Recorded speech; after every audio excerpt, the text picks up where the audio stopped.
Buenas y bienvenidos. Soy el perro asalariado. Hoy vamos a estar leyendo con comentario el capítulo 3 del libro Imperialismo, fase superior del capitalismo, por Vladimir Ilich Lenin. Ya fueron narrados los primeros 2 capítulos de este libro y ya deben de estar publicados en la página ya sea de YouTube, del podcast, donde nos estés escuchando. Es recomendable, como siempre, que vayas a escucharlos antes, pero no es una obligación.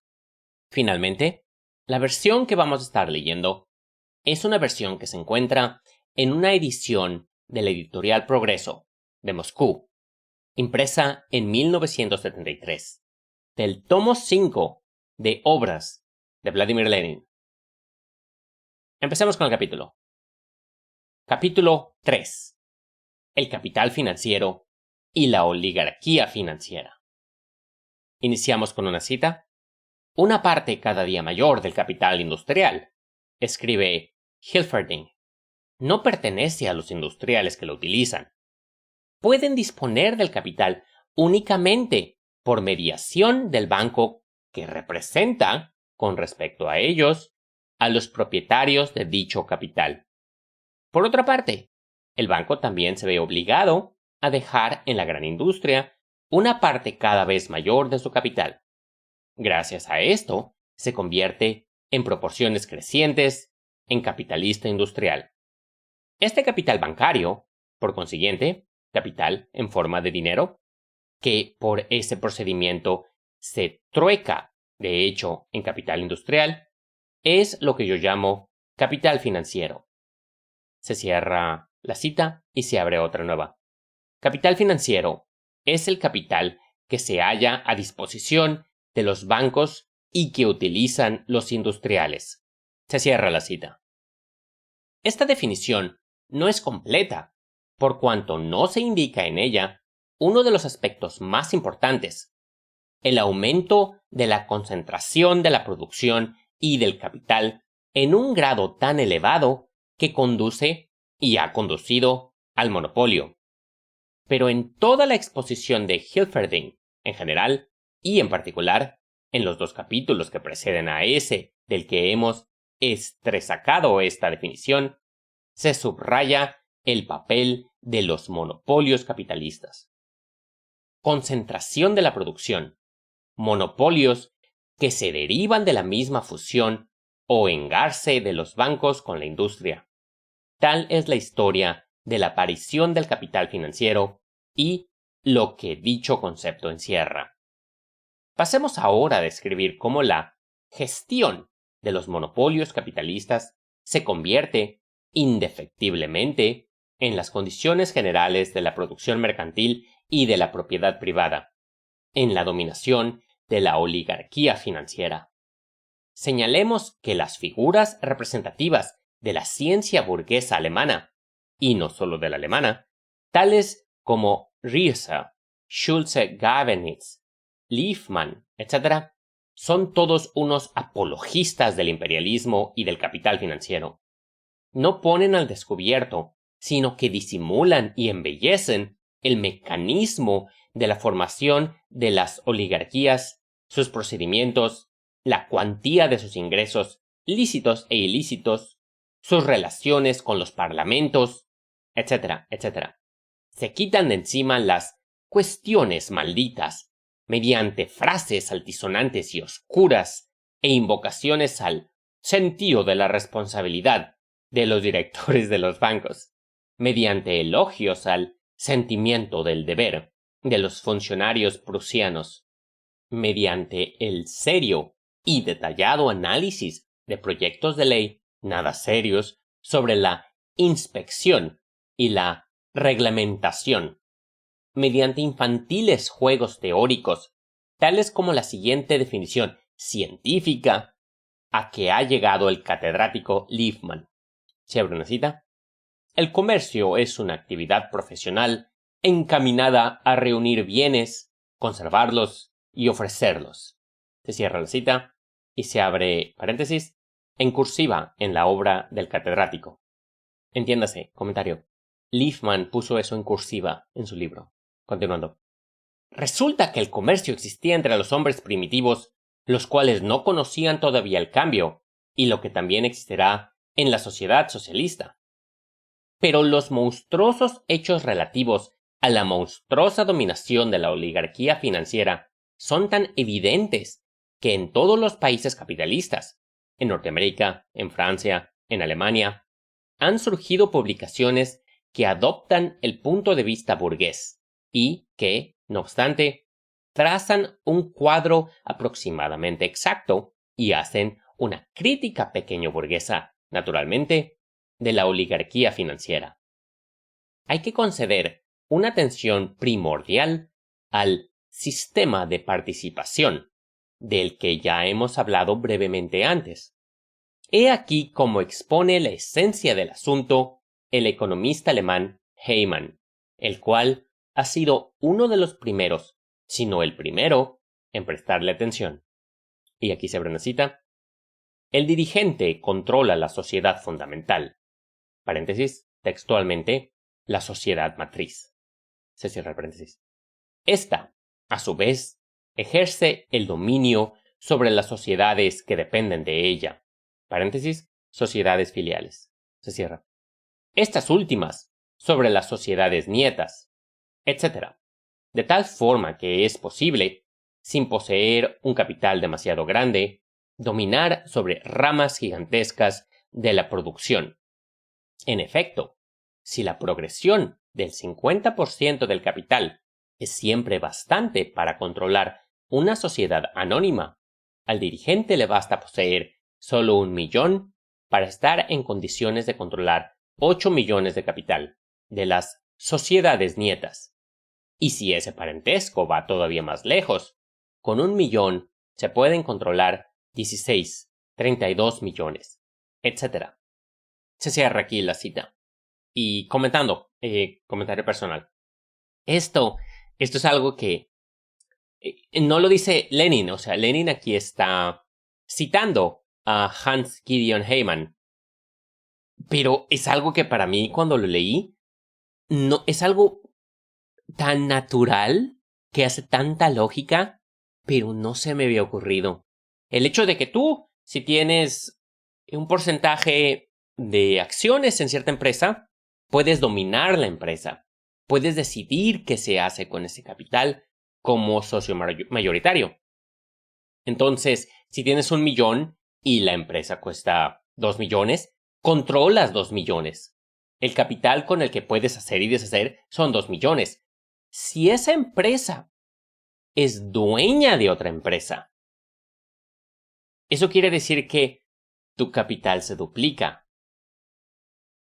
Tienes un rango más, o sea, tu capital se extiende, tienes un rango más amplio.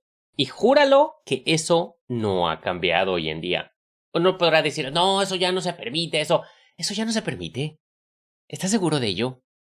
No sale a cada rato las manzanas podridas y cómo todos están inmiscuidos y se sientan en las mesas directivas y meten su dinero en bancos extranjeros y tienen holding companies que no existen, nada más existe la dirección. Ay, por favor.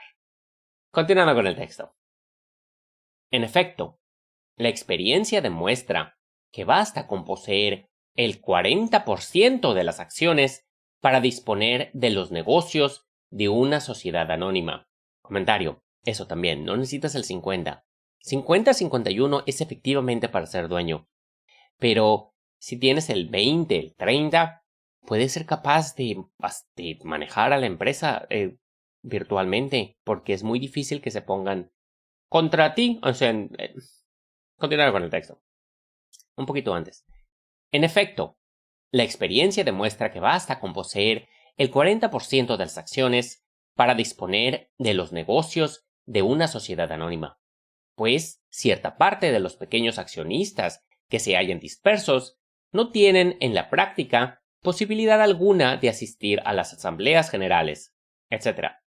La democratización de la posesión de las acciones, de la cual los sofistas burgueses y los oportunistas, los socialdemócratas de pacotilla, esperan, o afirman esperar, la democratización del capital, el acrecentamiento del papel y de la importancia de la pequeña producción, etc. Es, en realidad, uno de los medios para reforzar el poder de la oligarquía financiera. Por eso, entre otras cosas, en los países capitalistas más adelantados o más viejos y duchos, las leyes autorizan la emisión de acciones más pequeñas. En Alemania, la ley no permite acciones de menos de 1000 marcos, y los magnates financieros del país vuelven los ojos con envidia hacia Inglaterra, donde la ley consiente acciones hasta de 1 libra esterlina, es decir, de 20 marcos o alrededor de 10 rublos. Siemens, uno de los reyes financieros e industriales más poderosos de Alemania, manifestó el 7 de junio de 1900 en el Reichstag que la acción de 1 libra esterlina es la base del imperialismo británico. Este negociante tiene una concepción considerablemente más profunda, más marxista, de lo que es el imperialismo, que cierto indecoroso escritor que se considera fundador del marxismo ruso. Comentario: Lenin le tira a todos y para todos tiene. Aquí se está refiriendo a Plejánov. Si escuchaste ¿Qué hay que hacer?, seguro lo conoces. Continuando con el texto. Y que supone que el imperialismo es un defecto propio de uno de los pueblos. Pero el sistema de participación no solo sirve para aumentar en proporciones gigantescas el poderío de los monopolistas, sino que, además, permite llevar a cabo impunemente toda clase de negocios oscuros y sucios y robar al público, pues los dirigentes de las sociedades matrices no responden formalmente, según la ley, por la sociedad filial, a la que se considera independiente y a través de la cual se puede hacer pasar todo. Comentario: aquí nuevamente se va a hacer algo de lo que hoy en día súper actual. Chequen. Continuando. He aquí un ejemplo que sacamos de la revista alemana Die Bank en su número de mayo 1914. Se abre cita. La Sociedad Anónima de Acero para Resortes de Kassel era considerada, hace unos años, una de las empresas más lucrativas de Alemania. A consecuencia de la mala administración, los dividendos descendieron del 15 al 0%. Según se pudo comprobar después, la administración, sin informar a los accionistas, había hecho un préstamo de 6 millones de marcos a una de las sociedades filiales. La Hasia, cuyo capital nominal era únicamente de algunos centenares de miles de marcos. Este préstamo, casi 3 veces superior al capital en acciones de la sociedad matriz, no figuraba en los balances de esta. Jurídicamente, tal silencio se ajustaba por completo a la ley y pudo durar 2 años enteros, pues con ello no se vulneraba ni un solo artículo de la legislación comercial. El presidente del Consejo de Administración, al que en calidad de tal incumbía la responsabilidad de firmar los balances falsos, era, y sigue siendo, presidente de la Cámara de Comercio de Kassel. Los accionistas solo se enteraron de este préstamo de la Hasia mucho tiempo después, cuando resultó que dicho préstamo había sido un error. Aquí paréntesis, Lenin pone en paréntesis, el autor debería haber colocado esta palabra entre comillas. O sea, dice, que fue un error. Y el Die Bank dice, fue un error. Y Lenin dice, no, fue un error. Continuando. Y cuando las acciones del Acero para Resortes, al empezar a deshacerse de ellas los enterados, vieron bajar su valor aproximadamente en un 100%. Este ejemplo típico de malabarismo en los balances, el más común en las sociedades anónimas, nos explica por qué sus consejos de administración emprenden negocios arriesgados con mucha más facilidad que los particulares. La técnica moderna de composición de los balances no solo les ofrece la posibilidad de ocultar al accionista medio la operación arriesgada, sino que incluso permite a los individuos principales interesados eludir la responsabilidad mediante la venta oportuna de sus acciones en el caso de que fracase el experimento, mientras que el negociante particular responde con su pellejo de todo lo que hace. Los balances de muchas sociedades anónimas se parecen a los palimpsestos de la Edad Media, de los cuales era necesario borrar lo que llevaban escrito para descubrir los signos trazados debajo, y que representaban el contenido real del documento. Paréntesis. El palimpsesto era un pergamino, el cual el texto primitivo había sido borrado para escribir de nuevo. Se cierra el paréntesis. Sigue la cita. El medio más sencillo y, por lo tanto, más comúnmente empleado para hacer indescifrable un balance consiste en dividir una empresa en varias partes por medio de la creación de filiales o de la incorporación de establecimientos de este género.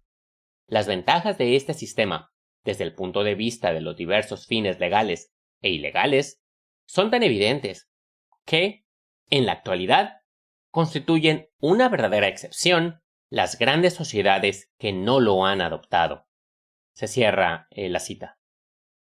Como ejemplo de empresa monopolista de gran importancia que aplica a gran escala dicho sistema, el autor cita la famosa Sociedad General de Electricidad, AEG, del cual volveremos a hablar más adelante. En 1912 se calculaba que esta sociedad participaba en otras 175 o 200, dominándolas, claro está, y reuniendo entre todas ellas un capital de unos 1.500 millones de marcos. Ninguna regla de control, de publicación de balances, de establecimiento de esquemas precisos para los mismos, de institución de inspección, etc., con que distraen la atención del público los catedráticos y funcionarios bien intencionados, esto es, que tienen la buena intención de defender y de embellecer el capitalismo, puede tener en este punto la menor importancia, pues la propiedad privada es sagrada y a nadie se le puede prohibir comprar, vender, permutar, hipotecar acciones, etc. Se puede juzgar de las proporciones que el sistema de participación ha alcanzado en los grandes bancos rusos por los datos que comunica E. Agad, quien durante 15 años fue empleado del Banco Ruso-Chino y que en mayo de 1914 publicó una obra con el título, no del todo exacto, de Los grandes bancos y el mercado mundial. El autor divide los grandes bancos rusos en dos grupos: fundamentales, A, los que funcionan según el sistema de participación, y B, los independientes, entendiendo, sin embargo, arbitrariamente por independencia, la independencia con respecto a los bancos extranjeros. El autor divide el primer grupo en tres subgrupos: 1, participación alemana, 2, inglesa y 3, francesa, refiriéndose a la participación y el dominio de los grandes bancos extranjeros de la nación correspondiente. Divide los capitales de los bancos en capitales de inversión productiva, en el comercio y en la industria, y de inversión especulativa, en las operaciones bursátiles y financieras, suponiendo de acuerdo con el punto de vista pequeño burgués y reformista que le es propio, que bajo el capitalismo es posible separar la primera forma de inversión de la segunda y suprimir esta última. Los datos del autor son los siguientes. Y comentario: aquí en pantalla, ahorita en este momento, se debe estar mostrando la tabla que muestra los datos del autor, de Agad. Continuando. De estos datos, resulta que del total aproximado de 4.000 millones de rublos que constituyen el capital activo de los grandes bancos, más de los 3/4, más de 3,000 millones corresponden a los bancos que, en el fondo, son filiales de los bancos extranjeros. En primer lugar, de los parisenses, el famoso trío bancario, Unión Parisense, Banco de París y de los Países Bajos y Sociedad General, y de los berlineses, particularmente el Deutsche Bank y la Sociedad de Descuento. Dos de los bancos rusos más importantes, el ruso, Banco Ruso de Comercio Exterior, y el internacional, Banco Comercial Internacional de San Petersburgo, vieron aumentar sus capitales en el periodo comprendido entre 1906 y 1912 de 44 a 98 millones de rublos y los fondos de reserva de 15 a 39 millones, trabajando en sus 3/4 con capitales alemanes. El primer banco pertenece al consorcio del Banco Alemán de Berlín. El segundo pertenece a la Sociedad de Descuento de la misma capital. Al bueno de Agad le indigna profundamente que los bancos berlineses tengan en sus manos la mayoría de las acciones y que, a consecuencia de ello, los accionistas rusos sean impotentes y, naturalmente, el país que exporta capitales se queda con la nata. Por ejemplo, el Banco Alemán de Berlín, encargado de vender en esta ciudad las acciones del Banco Comercial Siberiano, guardó durante un año dichas acciones en cartera y después las vendió al 193%, es decir, a casi el doble, obteniendo de este modo un beneficio de cerca de 6 millones de rublos, que Hilferding califica de beneficio de constitución. El autor estima en 8,235,000 rublos la potencia total de los bancos peterburgueses más importantes. La participación, o, para decirlo mejor, el dominio de los bancos extranjeros, lo fija en las proporciones siguientes. Bancos franceses, 55%. Ingleses, 10%. Alemanes, 35%. De esta suma, de los 8,235,000, 3,687,000 de capital activo, esto es, más del 40%, corresponden, según los cálculos del autor, a los sindicatos, el de Produgol y el de Prodamet, y los consorcios de petróleo, de la metalurgia y del cemento. Por consiguiente, la fusión del capital bancario e industrial derivada de la constitución de los monopolios capitalistas ha dado también en Rusia pasos gigantescos. El capital financiero, concentrado en muy pocas manos y que goza del monopolio efectivo, obtiene un beneficio enorme, que se acrecienta sin cesar con la constitución de sociedades, la emisión de valores, los empréstitos del Estado, etc., consolidando la dominación de la oligarquía financiera e imponiendo a toda la sociedad un tributo en provecho de los monopolistas.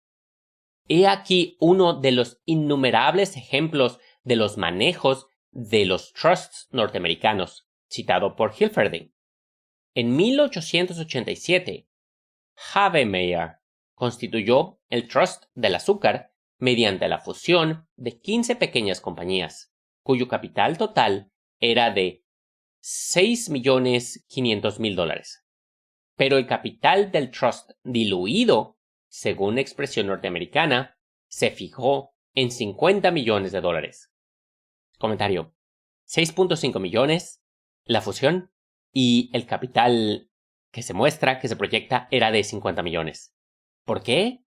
Sigamos con el texto. La recapitalización calculaba de antemano los futuros beneficios monopolistas. Del mismo modo que el Trust del Acero, también en Norteamérica, toma en consideración los futuros beneficios monopolistas al adquirir cada vez más yacimientos de mineral de hierro.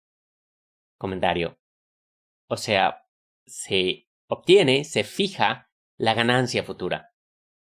Y como estas personas deciden lo que cualquier cosa vale, por eso Estados Unidos sigue teniendo un Producto Interno Bruto superior al de China, por ejemplo, que China industrialmente los dejó atrás desde hace mucho tiempo. Porque el GDP que es tener una fuerza laboral bien capacitada, carreteras, centrales eléctricas, una industria de primer mundo de calidad, así de alta tecnología. No. El Producto Interno Bruto es... Ve tú a saber qué es. Es una mentira. Eso es lo que es.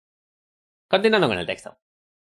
Y, en efecto, el Trust del Azúcar fijó precios de monopolio y percibió tales beneficios que pudo pagar un dividendo del 10% al capital 7 veces diluido, es decir, casi el 70% sobre el capital aportado efectivamente al construirse el Trust.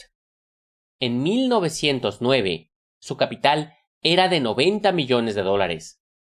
En 22 años, el capital se vio decuplicado con creces. En Francia, la dominación de la oligarquía financiera, paréntesis, contra la oligarquía financiera en Francia, se titula el conocido libro de Lysis, cuya quinta edición apareció en 1908. ¿Se cierra? Ha adoptado una forma solo un poco modificada. Los 4 bancos más importantes gozan no solo del monopolio relativo, sino del monopolio absoluto en la emisión de valores. De hecho, se trata de un trust de los grandes bancos, y el monopolio garantiza beneficios monopolistas de las emisiones. Al hacerse los empréstitos, el país que los negocia no percibe habitualmente más del 90% del total. El 10% restante va a parar a los bancos y demás intermediarios. El empréstito ruso-chino de 400 millones de francos fue del 8%. En el ruso, 1904, de 800 millones, del 10%. En el marroquí, 1904, de 62.5 millones, de 18.75%. Comentario. ¿Qué es empréstito? ¿De qué estás hablando? Ya van varias veces. Empréstito es básicamente un préstamo. Es hoy lo que es el Banco Internacional y el Fondo Monetario Internacional. El Banco Mundial y el Fondo Monetario Internacional. Te prestan, te dejan endeudado y una vez que estás hasta el cuello de deuda, es fácil de manejar. Te ponen reglas de lo que tienes que seguir, de lo que tienes que hacer. Y esto es lo mismo. Empréstitos rusos son básicamente préstamos que pide el Estado. Continuando. El capitalismo, que inició su desarrollo con el pequeño capital usurario, llega al final de este desarrollo con un capital usurario gigantesco. Se abre cita. Los franceses son los usureros de Europa. Se cierra. Dice Lysis. Todas las condiciones de la vida económica sufren una modificación profunda a consecuencia de esta transformación del capitalismo. En un estado de estancamiento de la población, de la industria, del comercio y del transporte marítimo, el país puede enriquecerse por medio de las operaciones usurarias. Se abre cita. 50 personas que representan un capital de 8 millones de francos disponen, así, de 2.000 millones colocados en 4 bancos. Se cierra. El sistema de participación, que ya conocemos, tiene las mismas consecuencias. Uno de los bancos más importantes, la Sociedad General, Société Générale, emitió 64.000 obligaciones de la filial Refinerías de Azúcar de Egipto. El curso de la emisión era del 150%, es decir, que el banco se embolsaba un beneficio de 50 céntimos por cada franco. Los dividendos de dicha sociedad resultaron ficticios. El público perdió de 90 a 100 millones de francos. Uno de los directores de la Sociedad General era un miembro de la administración de las refinerías. Comentario. Nada ha cambiado. Nada ha cambiado. Ay, de veras. Continuando. No tiene nada de sorprendente que el autor se vea obligado a llegar a la siguiente conclusión. Si abre cita, la República Francesa es una monarquía financiera. La dominación de la oligarquía financiera es absoluta. Manda en la prensa y en el gobierno. Se cierra la cita. Los excepcionales beneficios que proporciona la emisión de valores como una de las operaciones principales del capital financiero contribuyen mucho al desarrollo y consolidación de la oligarquía financiera. Cita: en el interior del país no hay ningún negocio que dé, ni aproximadamente, un beneficio tan elevado como el servir de intermediario para la emisión de emprestitos extranjeros, dice la revista alemana Die Bank. No hay ninguna operación bancaria que produzca beneficios tan elevados como las emisiones. En la emisión de valores de las empresas industriales, según los datos de El Economista alemán, el beneficio medio anual fue el siguiente. Y aquí se está mostrando en pantalla otra tabla. Continuando. Se abre una cita. En 10 años, de 1891 a 1900, la emisión de valores industriales alemanes produjo un beneficio de más de 1.000 millones. Se cierra la cita. Si durante los periodos de auge industrial los beneficios del capital financiero son desmesurados, durante los periodos de depresión se arruinan las pequeñas empresas y las empresas poco fuertes, mientras que los grandes bancos participan en la adquisición de las mismas a bajo precio o en su lucrativo saneamiento y reorganización. ¿Te suena comentario? ¿Te suena eso? ¿Te suena eso como algo que pasa? Como algo que pasa hoy en día. No, es que antes era diferente. Sí, antes era diferente. Voy a leer eso de nuevo.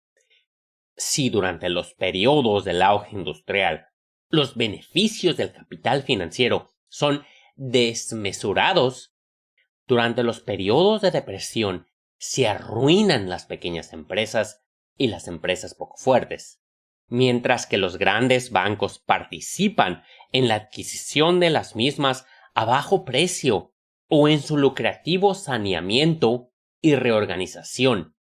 Al efectuarse el saneamiento de las empresas deficitarias, el capital en acciones sufre una baja, esto es, los beneficios son distribuidos sobre un capital menor y se calculaban en lo sucesivo sobre ese capital. O si la rentabilidad ha quedado reducida a cero, se incorpora nuevo capital, el cual, al unirse al capital viejo, menos lucrativo, produce ya un beneficio suficiente. Conviene decir, añade Hilferding, que todos esos saneamientos y reorganizaciones tienen una doble importancia para los bancos. Primero, como operación lucrativa, y segundo, como ocasión propicia para colocar a esas sociedades necesitadas bajo su dependencia. He aquí un ejemplo, el de la Sociedad Anónima Unión Minera de Dortmund, fundada en 1872. Fue emitido un capital en acciones por cerca de 40 millones de marcos, y, cuando el primer año se percibió un dividendo del 12%, el curso se elevó hasta el 170. El capital financiero se quedó con la nata, embolsándose la pequeñez de unos 28 millones de marcos. Desempeñó el papel principal en la fundación de dicha sociedad ese mismo gran banco alemán Sociedad de Descuento, que alcanzó, sin contratiempos, un capital de 300 millones.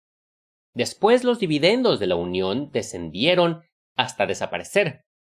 Los accionistas hubieron de acceder a liquidar una parte del capital, es decir, a sacrificar una parte para no perderlo todo. Como resultado de una serie de saneamientos, de los libros de la Sociedad Unión desaparecen, en el transcurso de 30 años, más de 73 millones de marcos. En la actualidad, los accionistas fundadores de esta sociedad tienen en sus manos únicamente el 5% del valor nominal de sus acciones. Y a cada nuevo saneamiento, los bancos han seguido embolsándose ganancias. Una de las operaciones particularmente lucrativas del capital financiero es también la especulación con terrenos situados a las afueras de las grandes ciudades que crecen rápidamente.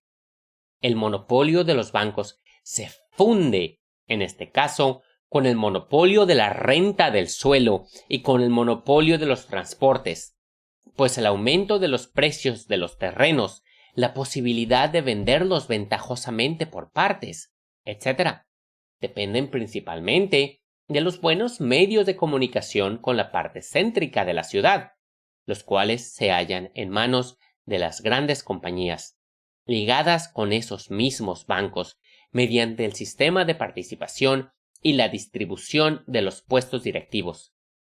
Resulta de todo ello lo que el autor alemán L. Schwege, colaborador de la revista Die Bank, que ha estudiado especialmente las operaciones de la venta e hipoteca de terrenos, etc., califica de charca, la desenfrenada especulación con los terrenos de las afueras de las ciudades, las quiebras de las empresas de construcciones, como por ejemplo la casa berlinesa Postwau y Knauer, que se había embolsado hasta 100 millones de marcos por mediación del banco más importante y respetable, el Deutsche Bank, el cual, naturalmente, obraba según el sistema de la participación, esto es, en secreto, en la oscuridad, y salió del paso no perdiendo más que 12 millones de marcos. Después, la ruina de los pequeños patronos y de los obreros que no consiguen percibir ni un céntimo de las ficticias empresas de construcción, los trapicheos con la honrada policía berlinesa y la administración urbana para hacerse con el servicio de información sobre los terrenos y las autorizaciones del municipio para construir, etcétera, etcétera. Las costumbres norteamericanas de que tan hipócritamente se lamentan los catedráticos europeos y los bienintencionados burgueses en la época del capital financiero se han convertido en costumbres literalmente de toda ciudad importante de cualquier país. En Berlín, a principios de 1914, se hablaba de la fundación de un trust del transporte, esto es, de una comunidad de intereses de las 3 empresas berlinesas de transporte, los ferrocarriles eléctricos urbanos, la sociedad de tranvías y la de ómnibus. Se abre cita, que este propósito existe, decía la revista Die Bank. Lo sabíamos desde que se hizo del dominio público que la mayoría de las acciones de la sociedad de ómnibus había sido adquirida por las otras 2 sociedades del transporte.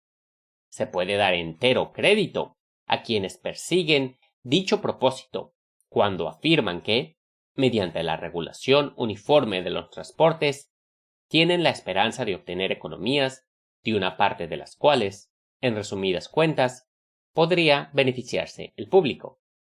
Pero el asunto se complica, porque detrás de este trust del transporte en formación están los bancos, que si quieren pueden subordinar los medios de comunicación que ellos monopolizan a los intereses de su tráfico de terrenos. Para convencerse de lo justificado de esta suposición, basta recordar que al ser fundada la Sociedad del Ferrocarril Eléctrico Urbano, se hallaban ya mezclados en ella los intereses del gran banco que patrocinó ese paso, esto es, los intereses de la mencionada empresa de transporte se entrelazaban con los del comercio de terrenos. El quid del asunto era que la línea oriental de dicho ferrocarril debía pasar por terrenos que más tarde, ese banco, cuando la construcción del ferrocarril estaba ya asegurada, vendió con inmenso beneficio para sí, ganancia, y para algunas personas que intervinieron en el negocio. Se cierra la cita. Nada cambia. Continuando. El monopolio, por cuanto está constituido y maneja miles de millones, penetra de un modo absolutamente inevitable en todos los aspectos de la vida social, independientemente del régimen político y de cualquier otra particularidad. Comentario. Ay, de veras, este libro fue el que a mí me llegó porque yo era, o sea, ya había empezado a leer a Lenin, pero fue este libro el que totalmente, o sea, llegó y respondió las preguntas que yo tenía o que mis creencias las puso a prueba, estaban listas para ser puestas a prueba, pero cada que hablo con libertarios y no, es que eso no es capitalismo, eso es cronismo y no sé qué iba a hablar. Lee este pinche Nada de groserías. Entonces sí, los libertarios, no, es que termina en esto. Termina en la dominación de unos pocos. Termina en la concentración del capital. Y con la concentración del capital puedes, como bien dice aquí Lenin, penetrar todos los aspectos de la vida social independientemente del régimen político y de cualquier otra particularidad. Continuando. En las publicaciones alemanas sobre la economía son habituales los autobombos serviles a la honradez de los funcionarios prusianos y las alusiones al Panamá francés o a la penalidad política norteamericana. Pero el hecho es que aún las publicaciones burguesas consagradas a los asuntos bancarios de Alemania se ven constantemente obligadas a ir mucho más allá de los límites de las operaciones puramente bancarias y a escribir, por ejemplo, sobre la tendencia a entrar en los bancos, a propósito de los casos cada día más frecuentes de funcionarios que pasan al servicio de los bancos. Se abre cita. ¿Qué se puede decir de la incorruptibilidad del funcionario del Estado, cuya aspiración consiste en hallar una sinecura en la Bennerstraße, calle de Berlín donde se encuentra el banco alemán, el Deutsche Bank? Oh, mira, se cierra la cita. Alfred Landsberg, director de la revista Die Bank, escribió en 1909 un artículo titulado La significación económica del bizantinismo, con motivo, entre otras cosas, del viaje de Guillermo II a Palestina. Y del resultado directo de este viaje, la construcción del ferrocarril de Bagdad está fatal, gran obra del espíritu emprendedor alemán, que es más culpable del cerco que todos nuestros pecados políticos juntos. Todo esto era una cita. Por cerco se sobreentiende la política de Eduardo VII encaminada a aislar a Alemania y rodeada con el anillo de una gran alianza imperialista antialemana. Schwege, colaborador de esa misma revista, aludido ya más arriba, escribió en 1911 un artículo titulado La plutocracia y los funcionarios, en el cual denunciaba, por ejemplo, el caso del funcionario alemán Volcker, que siendo miembro de la Comisión de Cárteles, se distinguía por su energía y poco tiempo, después ocupaba un cargo lucrativo en el cártel más importante, el del acero. Los casos de ese género, que no son ni mucho menos casuales, obligaron a ese mismo autor burgués a reconocer que, cita, la libertad económica garantizada por la Constitución alemana se ha convertido en muchas esferas de la vida económica en una frase sin sentido. Se cierra. Y que, con la dominación a que ha llegado la plutocracia, se abre tercera, ni la libertad política más amplia nos puede salvar de convertirnos en un pueblo de hombres faltos de libertad. Se cierra la cita. En lo que se refiere a Rusia, Nos limitaremos a un solo ejemplo. Hace 2 años, todos los periódicos dieron la noticia de que Davidov, director del Departamento de Crédito, abandonaba su puesto en ese organismo del Estado para entrar al servicio de un banco importante con un sueldo que, a la vuelta de unos años, debía representar, según el contrato, una suma de más de 1.000.000 de rublos. El Departamento de Crédito es una institución destinada a, cita, unificar la actividad de todos los establecimientos de crédito del Estado, se cierra, y que suministra a los bancos de la capital subsidios por valor de 800 a 1.000 millones de rublos. Es propio del capitalismo en general separar la propiedad del capital y la aplicación de éste a la producción, separar el capital monetario y el industrial o productivo, separar al rentista, que vive solo de los ingresos procedentes del capital monetario, y al patrono y a todas las personas que participan directamente en la gestión del capital.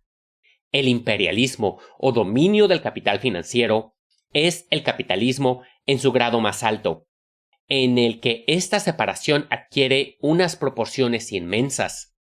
El predominio del capital financiero sobre todas las demás formas del capital implica el predominio del rentista y de la oligarquía financiera, la situación destacada de unos cuantos estados dotados de potencia financiera entre todos los demás.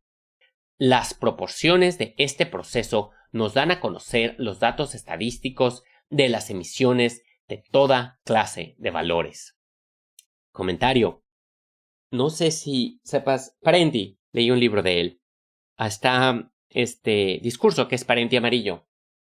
Le llaman Parenti Amarillo porque es un discurso, no es un discurso, es una plática que él dio en una universidad. Y está esta frase que es, esta parte de la plática que es brillante, donde habla de los países pobres. Y dice de que es un mito que hay muy pocos países pobres en el mundo. La mayoría de los países son ricos, pues no vas a países pobres a hacer negocios, no vas a países pobres a hacer dinero. México es rico, Colombia es rica, Chile es rico, República Dominicana es rica, Colombia es rico, Argentina es rico. Solo es la gente la que es pobre. No quiero recitar el discurso porque este libro no está para eso. Pero ese discurso está bueno. Lo recomiendo bastante. Esa plática. Continuando con el texto. En el boletín del Instituto Internacional de Estadística, A. Neymark ha publicado los datos más detallados, completos y susceptibles de comparación sobre las emisiones en todo el mundo, datos que después han sido reproducidos parcialmente, a menudo en las publicaciones económicas. He aquí los datos correspondientes a 4 decenios. Total de las emisiones en miles de millones de francos cada 10 años. Y aquí en pantalla debe estar apareciendo otra nueva imagen, otra nueva tabla. Entre 1870 y 1880, el total de las emisiones aparece elevado en todo el mundo, particularmente por los empréstitos en relación con la guerra franco-prusiana y la Gründerzeit, que le siguió en Alemania.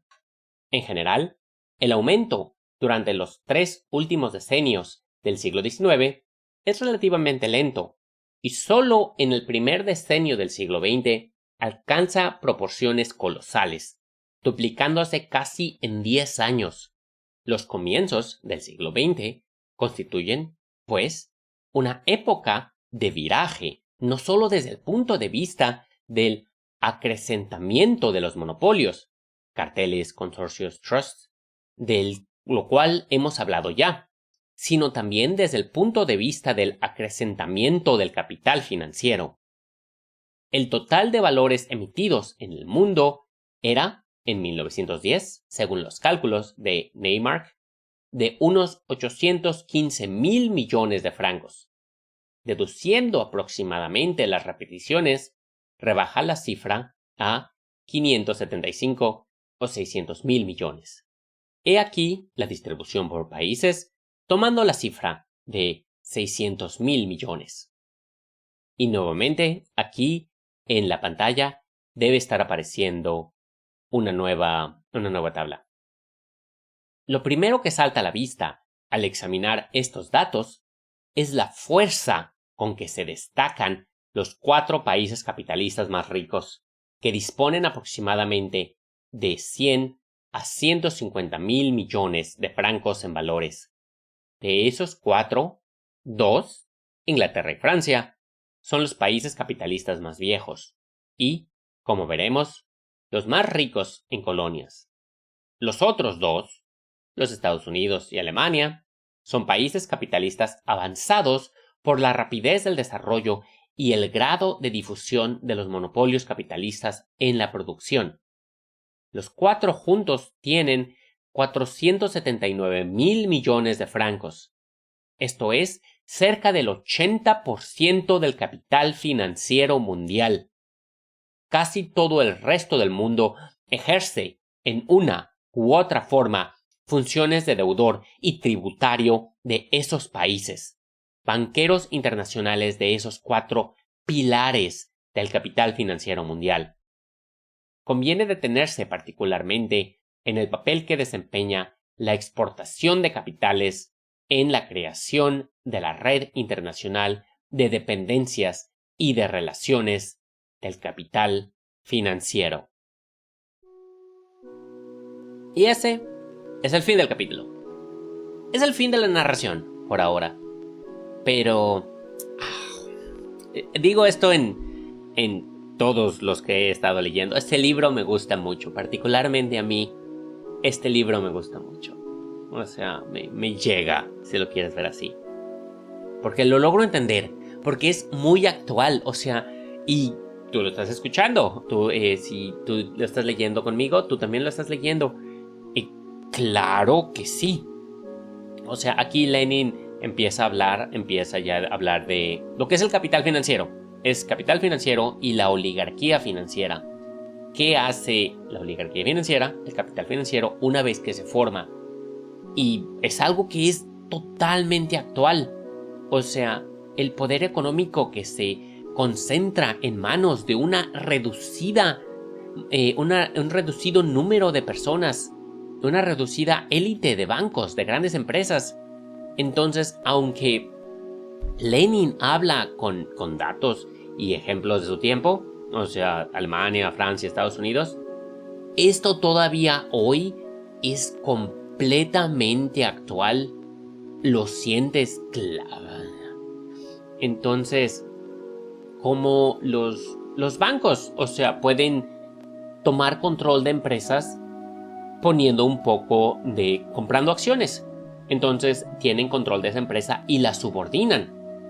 Y luego ponen diferentes empresas, la empresa 1, la empresa 2, la empresa 3, las subordinan entre sí y se empieza a formar una alianza que genera después monopolios muy sólidos, porque no son solamente basados en la producción industrial.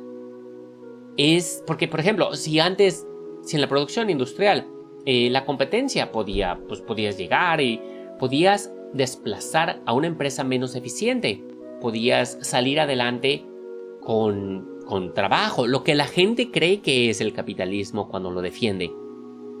Pero ahora, con el control del crédito y con las redes financieras ahí y los bancos inmiscuidos, esto garantiza que las grandes corporaciones, con el apoyo de los bancos, puedan tener ventajas que otras empresas no pueden.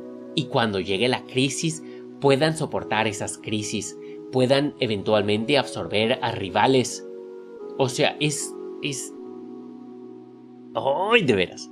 Es ahí donde si uno pone a un anarquista que se queja de cualquier tipo de autoridad, que hay que ponerlos a leer Estado y la Revolución.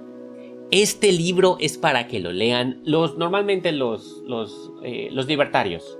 O sea, las personas que dicen, no, es que eso no es exactamente, eso no es capitalismo, eso es cronismo y nada más. O sea, ok, sí, hay que regresar antes de todo esto. ¿Cómo vamos a evitar que esto suceda? No, pues que a poner leyes muy fuertes y que el Estado las siga bien y todo. ¿Cómo vamos a hacer que el Estado las siga bien? ¿Cómo hacemos a estas personas incorruptibles, las personas del Estado? Porque muy fácilmente llegan y pues es propiedad privada. Su propiedad privada es suya, de estas personas, de estos funcionarios. Entonces, una vez que dejan el puesto y se van y toman un puesto en la mesa directiva del banco, de lo que sea, o bla, bla, bla, pues están en todo su derecho. Y el capital que tengan estas empresas para hacer este tipo de cosas, están en todo su derecho. No tiene que ser... si una empresa le quiere dar un regalo a esta persona, pues quizá le cae muy bien. Tú no puedes decir, no, es un soborno. No, pues... por eso los sobornos, el lobbying, es legal en los Estados Unidos. Y es legal en Europa. En muchos otros lados se rasgan las vestiduras, pero para fines prácticos no se hace nada con los sobornos en la mayor parte del mundo. Pero hay lugares donde sí se hace algo. Los mandan a fusilar. Y eso me encanta. Deberíamos de tomar ese tipo de cosas. Bueno, el caso. Entonces, este capítulo está bueno.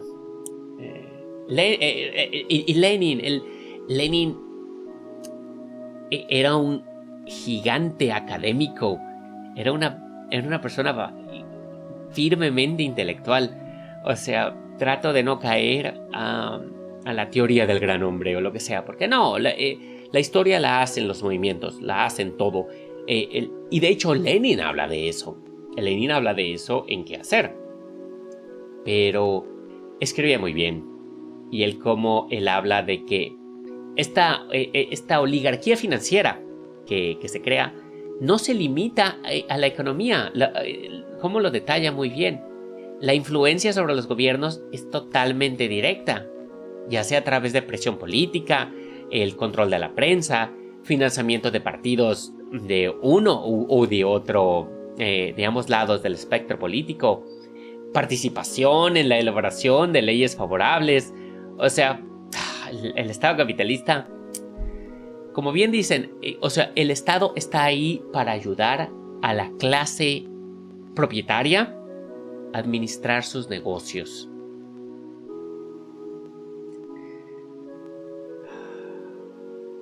Bueno, ¿qué les vamos a hacer? O sea, más de un siglo después de todo esto, y este análisis es muy actual. Muy, muy actual. Bueno, camaradas, como siempre voy a estar dando estos resúmenes al final de cada capítulo. Quizá al final dé un resumen más amplio. Veremos, dependiendo. Veremos cómo sucede. Pero por ahora, camaradas, si has llegado hasta aquí, si has leído todo el libro, muchas gracias. Espero te haya gustado. Si esto fue de tu agrado, dale un like, deja un comentario, recomiéndanos con tus amigos. Qué mejor que las personas lleguen a escuchar este tipo de comentario, este tipo de educación, este tipo de información, con comentarios si te gustó y crees que hizo un buen trabajo, está muy, muy agradable. Si no, acepto críticas, con mucho gusto, puedes dejarlas abajo. También, camaradas, tenemos una comunidad socialista en Discord, a la cual están muy invitados. No es para organizarse, porque no puedes hacer eso en Discord, en internet en general. Pero es para pasarla bien. Hablamos de noticias desde un ángulo marxista en español, que hace mucha falta eso, yo diría. Y nada más, camaradas, hay que hacer más. Sí se puede, pero tenemos que ser nosotros. El capitalismo no se va a abolir por sí mismo. Va a colapsar por sí mismo, pero cuando eso suceda, ahí vienen los fascistas y tenemos que estar listos. Entonces, camaradas, tenemos que hacer más. Yo sé que sí podemos. Sé que lo vamos a lograr. Un mundo mejor es posible. Fuerza en la lucha.